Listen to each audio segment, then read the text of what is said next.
இன்னைக்கு என்ன சமையலோல நம்ம செய்ய போற டிஷ் என்ன அப்படின்னு பார்த்தீங்கன்னா ஆவரம்பு பருப்பு குழம்பு செய்ய போறோம். நார்மலா வந்து சாம்பார் அப்படின்னு சொல்லுவாங்க சவுத் சைட்லாம் வந்தீங்கன்னா பருப்பு குழம்பு வந்து நம்ம என்ன செய்யறோம், கத்திரிக்காய் அதெல்லாம் போட்டு செய்வோம். ஆனா இதுல கொஞ்சம் ட்விஸ்டா ஒரு ஹெல்த்தியா செய்ய போறோம். என்ன அப்படின்னா ஆவரம்பு சேர்க்க போறோம். அதனால இந்த ஆவரம்பு பருப்பு குழம்பு செய்யறதுக்கு முன்னாடி அதுக்கு தேவையான பொருள் என்னங்கிறத பார்த்துட்டு வந்துடலாம். ஆவரம்பு பருப்பு குழம்பு செய்ய தேவையான பொருட்கள்: ஆவரம்பு 1 கைப்பிடி அளவு, வேக வைத்த துவரம்பருப்பு 1 கப், காய்ந்த மிளகாய் 4, சின்ன வெங்காயம் 5, சிறிதாக நறுக்கிய வெங்காயம் 1, தக்காளி 1, மஞ்சள் பொடி 1 டேபிள் ஸ்பூன், மிளகாய் பொடி 1 டேபிள் ஸ்பூன், காஷ்மீர் மிளகாய் பொடி 1 டேபிள் ஸ்பூன், சாம்பார் பொடி 1 டேபிள் ஸ்பூன், பெருங்காய பொடி சிறிதளவு, சிறிதாக நறுக்கிய கத்தரிக்காய் 2, கடுகு 1 டேபிள் ஸ்பூன், கருவேப்பிள்ளை அரை கைப்பிடி அளவு, உப்பு தேவையான அளவு, எண்ணெய் தேவையான அளவு. ஆவரம்பு பருப்பு குழம்பு செய்ய தேவையான பொருளை வந்து பார்த்துட்டு வந்துட்டோம். இப்போ வந்து குக்கிங்கை ஸ்டார்ட் பண்ணிடலாம். நார்மலாக நம்ம ஊர்லலாம் பார்த்தீங்கன்னா சாம்பார் செய்யும்போது கத்திரிக்காய், சௌ இல்லை ஏதோ ஒரு காய்கறியை போட்டு செய்வாங்க.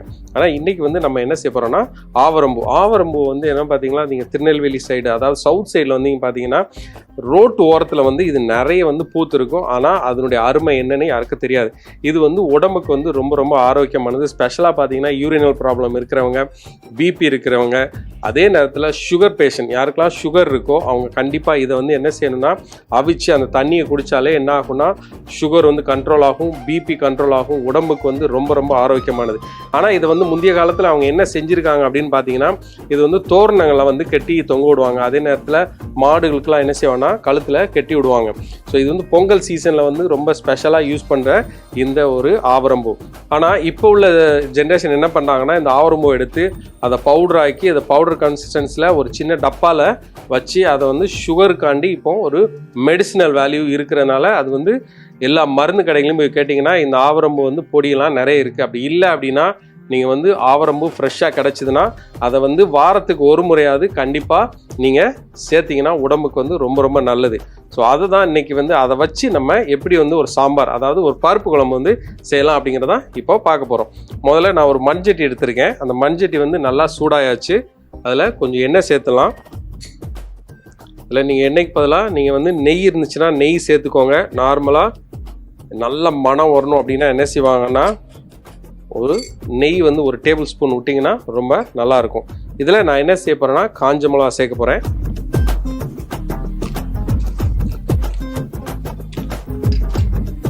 அதோட வெங்காயம்,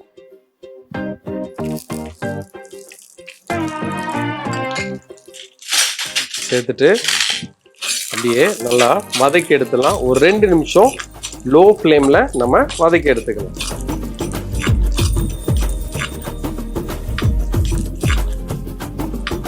இப்போ 2 நிமிஷம் ஆயிடுச்சு. வெங்காயம் வந்து நல்லா வதங்கியாச்சு. இதில் நான் என்ன செய்ய போகிறேன்னா கொஞ்சம் கத்திரிக்காயும் இதில் சேர்த்துலாம். அதோட ஆவரம்பூவில் வந்து என்னென்னா அந்த பூவில் வந்து சில நேரத்தில் என்ன இருக்குன்னா புழுவெல்லாம் இருக்கும். ரொம்ப கேர்ஃபுல்லாக இருக்கணும். நேரத்தில் இது மாதிரி இதழ் மட்டும் எடுத்திருக்கேன். அதில் உள்ள அந்த காம்பெல்லாம் இருக்கும். உள்ளே வந்து ஒரு நரம்பு மாதிரி ஒரு காம்பு இருக்கும். அதையும் வந்து யூஸ் பண்ணக்கூடாது. இந்த இதழ் மட்டும்தான் நம்ம இப்போ என்ன செய்ய போகிறோம்னா யூஸ் பண்ண போகிறோம். ஸோ இது மாதிரி அந்த ஆவரம்பூவில் வந்து நல்லா க்ளீன் பண்ணி வாஷ் பண்ணி எடுத்துக்கணும். சரிங்களா? இப்போ இதை அப்படியே இதில் சேர்த்துலாம்.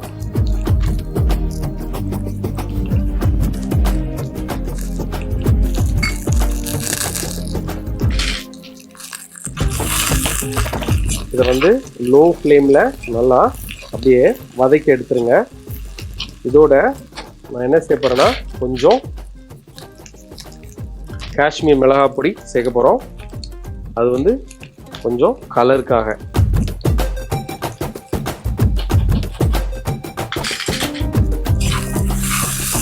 இதை வந்து இன்னும் ஒரு 2 நிமிஷம் அப்படியே வதக்கி எடுத்துக்கலாம்.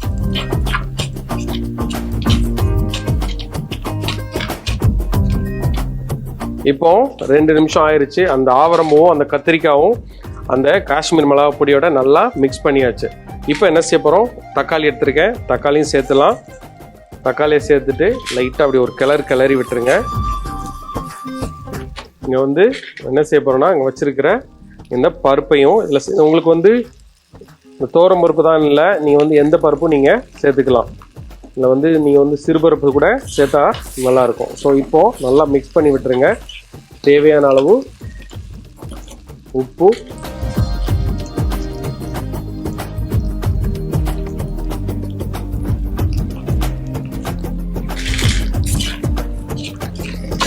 தேவையான அளவு உப்பை சேர்த்தாச்சு. இதில் நான் என்ன செஞ்சுருக்கேன்னா, இதில் இந்த பருப்பை வந்து வேக வைக்கும் போதே பூண்டு போட்டு கொஞ்சம் வேக வச்சிங்கன்னா ரொம்ப நல்லாயிருக்கும். அதனால் நான் இதை வந்து என்ன செஞ்சுருக்கேன்னா, நான் பூண்டு போட்டு தான் இந்த பருப்பை வந்து வேக வச்சு எடுத்தேன். இதில் பெருங்காய பொடியை இதில் சேர்க்க போகிறோம்.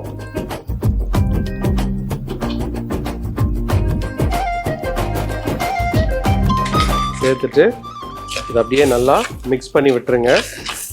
மிக்ஸ் பண்ணிவிட்டு நம்ம வீட்டில் எப்படி சாம்பார் செய்கிறோம் அதே மெத்தட் தான். ஆனால் என்ன செய்கிறோன்னா, இது மாதிரி நீங்கள் ஆவரம்பூ சேர்த்து செஞ்சீங்கன்னா உடம்புக்கு வந்து ரொம்ப நல்லாயிருக்கும். கொஞ்சம் மஞ்சள் பொடி,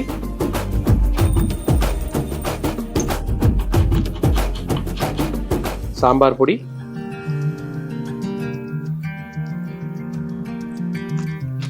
காரத்துக்கு தேவையான அளவு மிளகாய் பொடி,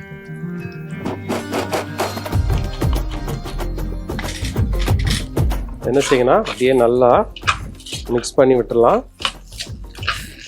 ஒரு 2 நிமிஷம் நம்ம வெயிட் பண்ணலாம். ஏன்னா அதோடைய அந்த மசாலாவுடைய பச்சை வாடை போகணும். அதனால் ஒரு 2 நிமிஷம் வெயிட் பண்ணலாம். தேவையான அளவு கொஞ்சம் எண்ணெய் சேர்த்துக்கோங்க. ஏன்னா அந்த அடியில் பிடிச்சிடக்கூடாது. அதனால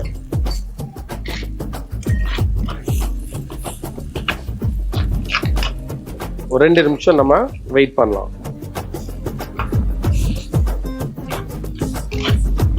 இப்போ அதோடைய பச்சை வாடை வந்து போயிருச்சு. அந்த மசாலாவுடைய பச்சை வாடெல்லாம் போயாச்சு. இதில் நம்ம என்ன செய்ய போகிறோம், கொஞ்சம் தண்ணி சேர்த்துலாம்.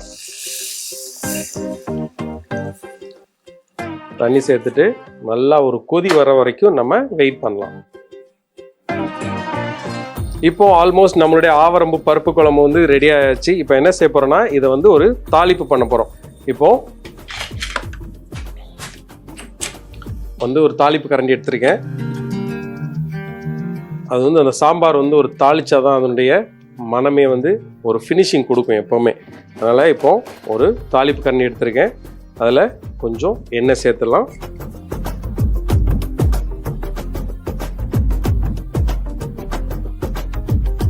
இப்போ இங்கே வந்து எண்ணெய் வந்து நல்லா சூடாயாச்சு. இதில் கொஞ்சம் கடுகு,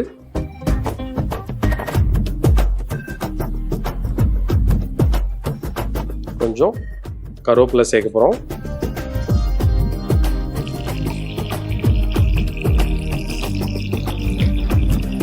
சின்ன வெங்காயம்,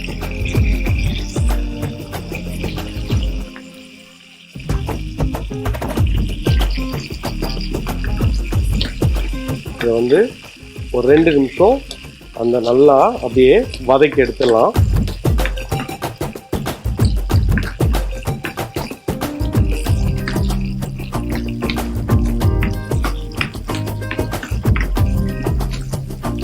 இப்போ சின்ன வெங்காயம் வந்து நல்லா வதங்கிருச்சு. இதில் என்ன செய்ய போகிறோன்னா, கொஞ்சம் சாம்பார் பொடியை சேர்த்துட்டு அப்படியே ஒரு கிளறி விட்டிங்கன்னு வச்சுக்கோங்களேன், ஒரு நல்ல சூப்பரான ஒரு மனம் வரும்.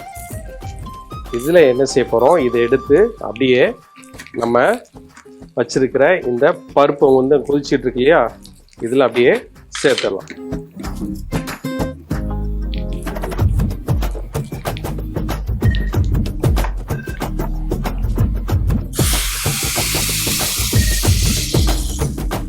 இது வந்து ரொம்ப சிம்பிள்.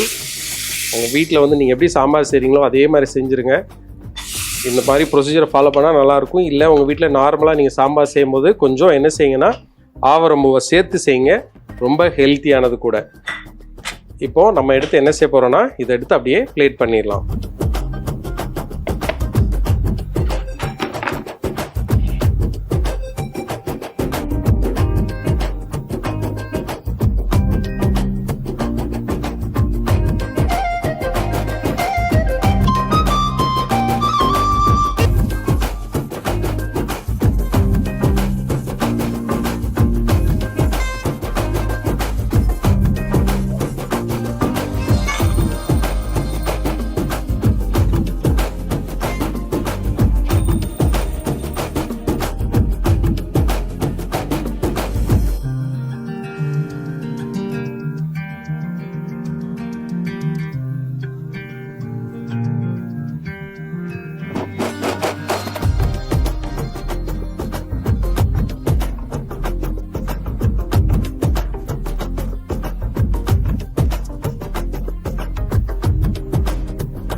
ஆவரம்பு பருப்பு குழம்பு செய்முறை. முதல்ல ஒரு மண்சட்டி எடுத்துக்கோங்க. அந்த மண்சட்டி நல்லா சூடானதுக்கு பிறகு எண்ணெயை விட்டுறலாம்.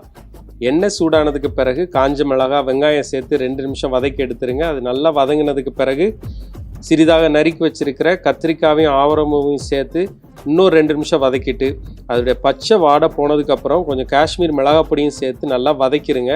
அது நல்லா வதங்கினதுக்கு பிறகு தக்காளியும் வேக வச்சிருக்கிற பருப்பையும் சேர்த்து நல்லா வதக்கிட்டு பெருங்காய பொடியும் உப்பையும் கொஞ்சம் மஞ்சள் பொடியும் சாம்பார் பொடியும் மிளகாய் பொடியும் சேர்த்து நல்லா வதக்கிட்டு அதோடைய பச்சை வாடை போனதுக்கப்புறம் கொஞ்சம் தண்ணியை விட்டு நல்லா கொதிக்க விட்டுருங்க. ஒரு தாளிப்பு கரண்டி எடுத்துக்கோங்க. தாளிப்பு கரண்டி நல்லா சூடானதுக்கு பிறகு கொஞ்சம் எண்ணெயை விட்டுட்டு எண்ணெய் சூடானதுக்கு பிறகு கடுகு, கருவேப்பிலை, சின்ன வெங்காயம் சேர்த்து வதக்கிட்டு அந்த சின்ன வெங்காயம் நல்லா வதங்கினதுக்கப்புறம் கொஞ்சம் சாம்பார் பொடியை சேர்த்து நல்லா மிக்ஸ் பண்ணிடுங்க. இது நல்லா தாளிச்சதுக்கப்புறம் அதை எடுத்து நம்ம கொதிச்சிட்டு இருக்கிற அந்த பருப்பு குழம்பு மேலே ஊற்றிடலாம். இப்போ சூப்பரான ஒரு சுவையான ஆவரம்பு பருப்பு குழம்பு தயார். இப்போ நம்மளுடைய ஆவரம்பு பருப்பு குழம்பு வந்து ரெடி ஆயாச்சு. நான் சொன்ன மாதிரியே நீங்கள் ப்ரொசீஜரை ஃபாலோ பண்ணுங்கள். உங்களுக்கு கத்திரிக்காய் பிடிக்கலையா அதை எடுத்துகிட்டு வேறு ஏதாவது வெஜிடபிள்ஸ் கூட நீங்கள் ஆட் பண்ணிக்கலாம். கண்டிப்பாக நீங்கள் என்ன செய்யணும், ஆவரம்பு போட்டு அட்லீஸ்ட் வாரத்துக்கு ஒரு முறையாவது நீங்கள் சாம்பார் செஞ்சு கொடுத்தீங்கன்னா உங்கள் பிள்ளைங்களுக்கு வந்து ஒரு ஹெல்த்தியான ஆகாரம் வந்து கிடைச்சிரும். நீங்கள் அதனால் கண்டிப்பாக ஒரு ஆவரம்பு வச்சு நீங்கள் இந்த பருப்பு குழம்பை ட்ரை பண்ணி பாருங்கள்.